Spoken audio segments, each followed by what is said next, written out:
ইনশাল্লাহ আগামী দিনে জনাব তারেক রহমানের নেতৃত্বে খাল খনন কর্মসূচির মাধ্যমে আমরা যেন নতুন সে আন্দোলন গড়ে তুলতে পারি, নতুনভাবে বাংলাদেশটাকে বিনির্মাণ করতে পারি।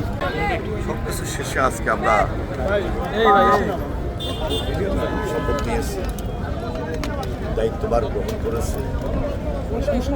আমার বিশ্বাস যে আমরা কঠিন দায়িত্বটুকু যারা তারেক রহমানের নেতৃত্বে সুন্দরভাবে পরিচালনা করার দরকার সেটা আমরা দেওয়ার চেষ্টা করি।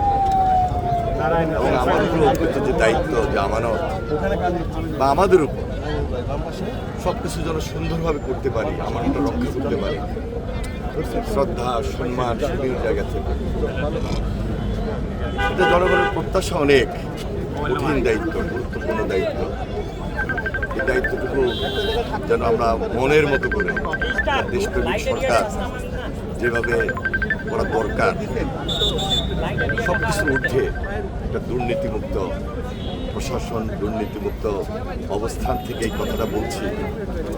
আর আমার উপর যে দায়িত্ব, প্রেসিডেন্ট জিয়া রহমান খাল খনন কর্মসূচি শুরু করেছিলেন এবং দেশে একটা বিপ্লব তৈরি করেছিলেন, স্বনির্ভর বাংলাদেশ গড়ে তোলা।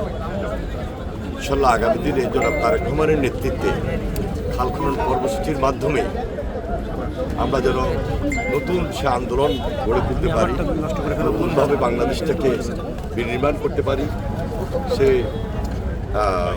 কাজটা আমাকে কঠিনভাবে দায়িত্ব সহকারে করতে হবে এটা আমি বিশ্বাস করি, এবং সবার জন্য, দেশের জন্য আমরা সেই দায়িত্বটুকু পালন করব।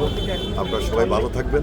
আমাদের প্রতিমন্ত্রী ফরাদ হোসেন আজাদ সেও আছে, সবাই মিলে আমরা লড়বো, করবো একসঙ্গে। ধন্যবাদ সবাই।